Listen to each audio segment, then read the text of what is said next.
Guys welcome back to my daily blog. তোমাদের সাথে কি ভিডিও শেয়ার করব বুঝতে না পেরে এবার থেকে ভেবেছি সকাল থেকে আমি যা যা করব সেই ভিডিও তোমাদের সাথে শেয়ার করব। তো চলো বেশি কথা না বলে ভিডিওটা একদম প্রথম থেকে শুরু করি। অন্যান্য দিনগুলোর মতো সকালবেলা ঘুম থেকে উঠে ব্রাশ করে আমি চলে গেছি পড়াতে গিয়ে প্রথমে কিন্তু আমি চাটা খেয়ে নিয়েছি। আর আগে জানো তো আমি এরকম চায়ের প্রতি কোনো নেশা ছিল না, কিন্তু যবে থেকে আমি পড়ানো স্টার্ট করি এই বাড়িতেই পড়াতে যাই না কেন সেখানে আমাকে প্রথমে চা দেয়। আমি যতই বারণ করি না কেন কেউ সরে না, জোর করে করে চা দিত। সেই থেকে আমার চায়ের এত পরিমাণ নেশা হয়ে গেছে যে সকালবেলা এখন চা না খেলে আমার মাথা যন্ত্রণা শুরু হয়ে যায়। আমি তো পড়ানো শেষ করে বেরিয়ে গেছি, তারপরে দেখো গাছে কত সুন্দর সিম হয়েছে। বাড়ি এসে দেখি মায়ের সকালবেলা রান্না পুরোপুরি কমপ্লিট হয়ে গেছে। শুধু সকালবেলা না, সকাল দুপুর সবকিছু রান্নায় কমপ্লিট হয়ে গেছে। তোমাদেরকে তো দেখিয়ে দিলাম মেনুতে আজকে কি কি ছিল।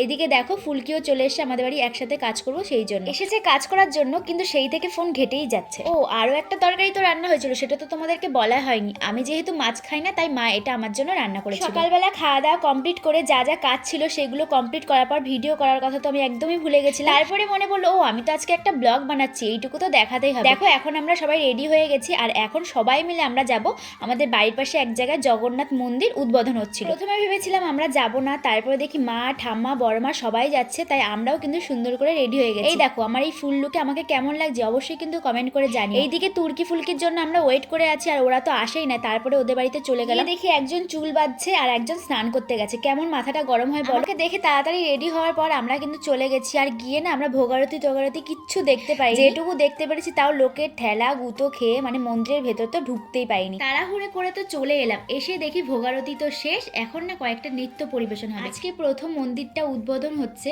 তাই জন্য না প্রচন্ড পরিমাণে ভিড় হয়েছিল। আমরা না মন্দিরের ভেতরে ঢুকতেই পাইনি। যেটুকু আমি ভিডিও করেছি সেটা একদম জানালার সাইড দিয়ে, তাও আমি করিনি ভিডিওটা আমার বোন করে দিয়েছি। অনেক কষ্ট করে ঠাকুরের মুখটা দর্শন করতে পেরেছিলাম। আর আমি কোথায় দাঁড়িয়েছিলাম সেটা যদি তোমরা দেখো তাহলে বুঝতে পারবে কতটা স্ট্রাগল করেছি আমি।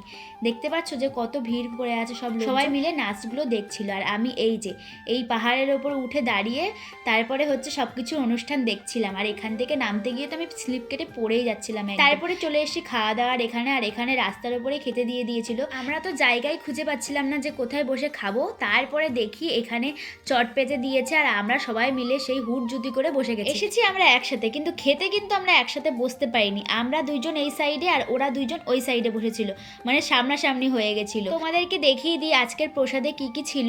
প্রথমে ছিল অন্ন, যেহেতু ভাতকে অন্ন বলে সেই জন্যই বলে। তারপরে ছিল একটা শুক্তো ডাল, এটা শুক্তো ডালই বলে। তারপরে পালং শাক আর একটা আলু, তারপরে হচ্ছে গাজর টাজর দিয়ে একটা তরকারি ছিল। আর শেষে কিন্তু চাটনিও ছিল, যেটা আমি নিই। আর এইদিকে দেখো ভাইকে তো খুঁজে পাচ্ছিলাম না, তারপরে দেখি ওর বন্ধুদের সাথে খেতে বসে গেছে। খাওয়া দাওয়া শেষ করে যখন আমরা বাড়ি ফিরছিলাম, বোনরা আবার কোথা থেকে একটা ফুল জোগাড় করে আমার চুলের মধ্যে লাগিয়ে দিয়েছিল। আমি চলে গেছিলাম পড়াতে, পড়িয়ে বাড়ি এসে দেখি আমার ভাই আমাদের খাটে শুয়ে মুড়ি খাচ্ছে। তারপর ওর কাছ থেকে ওই মুড়ির ভাগ নিয়ে নিলাম, আর তারপরে কোনো ভিডিওই করা হয়নি। তো আজকের মতো এই ভিডিওটা এই পর্যন্তই থাক, দেখা হবে পরের কোনো ভিডিওতে।